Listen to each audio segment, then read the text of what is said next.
Good morning, students. We are moving to the sixth point of our third chapter, that is concept of consumers equilibrium. यहाँ हम ये सीखेंगे, we learn that consumer को equilibrium satisfaction कैसे मिलती है, consumer को कम से कम एक्सपेंडिचर में ज़्यादा से ज़्यादा यूटिलिटी कैसे मिलती है.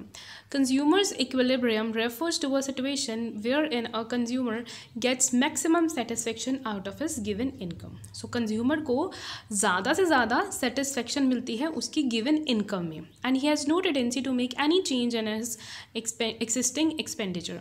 और वो कोई अपने खर्चे में कोई भी चेंज नहीं करना चाहता है. In other words, a consumer is in the equilibrium when he regards his actual behaviour as the best possible under the circumstances and feel no necessity to change his behaviour as long as circumstances remain unchanged. So अगर मुझे chocolate पसंद है, मुझे वही 10 rupees वाली chocolate पसंद है, तो मैं वो जाकर ले लूँगी, मुझे कोई प्रॉब्लम नहीं है. अब ये क्या है, मेरा एक इक्विलिब्रियम यूटिलिटी है.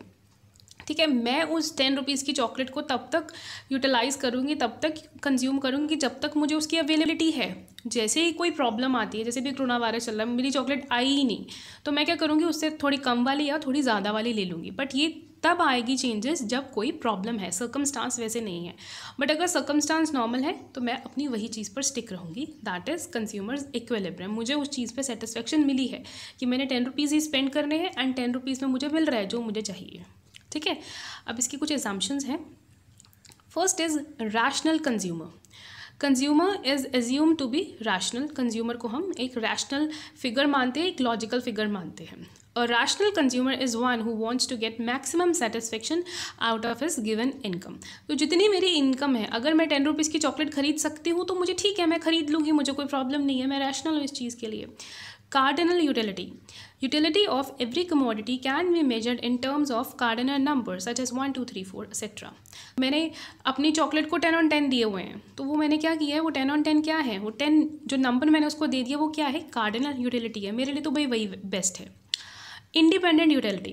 It is assumed that the utility that a customer gets from a commodity depends upon the quality of that very commodity alone. अब अगर कोई चीज़ आप खरीद रहे हो, आपको वो चीज़ अच्छी लग रही है तभी आप खरीद रहे हो. ठीक है, तभी आप उसको परचेज़ कर रहे हो, उसकी क्वालिटी अच्छी है, तभी आपकी उस पर यूटिलिटी है. अब आपकी जो यूटिलिटी है वो इंडिपेंडेंट है. इंडिपेंडेंट कैसे है, क्योंकि वो कमोडिटी पे डिपेंड है. अगर किसी कमोडिटी की जो क्वालिटी है वो अच्छी है तभी आपकी यूटिलिटी आएगी उस पर, नहीं तो वो नहीं आएगी. सो दैट मीन्स जो हमारे यूटिलिटी है वो इंडिपेंडेंट है. एंड सेकेंडली जो कमोडिटी है उसकी क्वालिटी पे डिपेंड है. सो कमोडिटी क्या होता है, जितनी भी कॉमनली हम चीज़ें यूज़ करते हैं, that is called commodity. It is not affected by the consumption of other goods. तो चाहे हम एक ब्रांड को छोड़कर, नेस्ले को छोड़कर हम किसी और ब्रांड की भी चॉकलेट खरीद लेते हैं, तो वो चीज़ में फ़र्क नहीं कोई आएगा, क्योंकि मैं नेस्ले खरीद नहीं हूँ, इसीलिए परचेज़ कर रही हूँ क्योंकि मुझे उसकी जो क्वालिटी है वो पसंद है एंड मैं सेटिस्फाई हूँ उसमें. Fourth is marginal utility of money is constant. It assume that the money measure the marginal utility of a commodity. जो हमारा मनी है वो मेजर करता है मार्जिनल यूटिलिटी, क्योंकि खरीदनी तो हमने पैसों के साथ ही है. Such as its own marginal utility should remain constant so as to serve as an idea of major.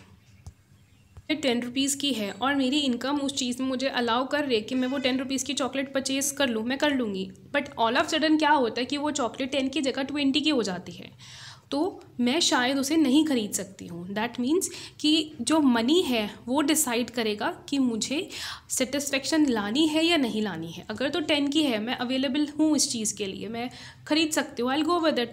अगर वो 10 rupees it is out of my pocket and I am thinking that I can buy it, तो वो क्या बन जाएगा, money matters. ठीक है, so 4 things we did. Rational consumer, हम लॉजिकल रहते हैं, मुझे पता है मैं ये कर सकता हूँ. कार्डिनल, हम उसको नंबर कर देते हैं 1, 2, 3, 4. ठीक है. इंडिपेंडेंट कैसे कि क्वालिटी पे डिपेंड करता है, अगर तो क्वालिटी अच्छी है तब भी हमें यूटिलिटी मिलेगी. And fourth is money is constant. ठीक है, हमारा जो परचेजिंग लेवल है, परचेजिंग प्राइस है, वो कांस्टेंट होनी चाहिए, फ्लक्चुएटिंग नहीं होनी चाहिए, नहीं तो हम वो चीज़ नहीं खरीदेंगे. अगर हम नहीं परचेज़ करेंगे तो हमें यूटिलिटी भी नहीं मिलेगी. Next is marginal utility analysis and consumers equilibrium. हम यहाँ पर दोनों चीज़ें देखेंगे कि मार्जिनल यूटिलिटी एनालिसिस हमें कैसे मिल रहा है एंड कंज्यूमर का इक्विलिब्रियम उससे कहाँ जाके सेटिस्फाई करता है।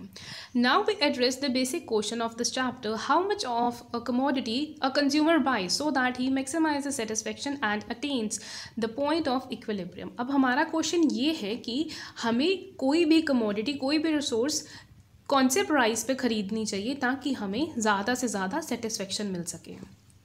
ठीक है, this discussed when with reference of two different situations, that when only one commodity is consumed and when two or more commodity are consumed। तो जब हम एक कमोडिटी कंज्यूम कर रहे हैं तो हमारी जो यूटिलिटी है that is on the higher, but जब हम सेकंड कर रहे हैं या उससे ज़्यादा कर रहे हैं तो हमारी जो यूटिलिटी है वो थोड़ी कम हो जाती है। ठीक है, अब इन दो सिचुएशंस में हमें क्या करना चाहिए। The case of one commodity, ठीक है, तो हम वहाँ क्या 3 फैक्टर्स रखेंगे, कौन से 3 फैक्टर्स को लर्न करेंगे, that is price of commodity, marginal utility of commodity and marginal utility of money. हम 3 चीज़ें अपने दिमाग में रखेंगे दैट हमारी जो चॉकलेट हमने खरीदनी है या कोई भी कमोडिटी या रिसोर्स हमने परचेज़ करना है उसकी प्राइस क्या है। ठीक है, marginal utility of commodity, total उस यूटिलिटी की प्राइस कितनी है, and marginal utility of money.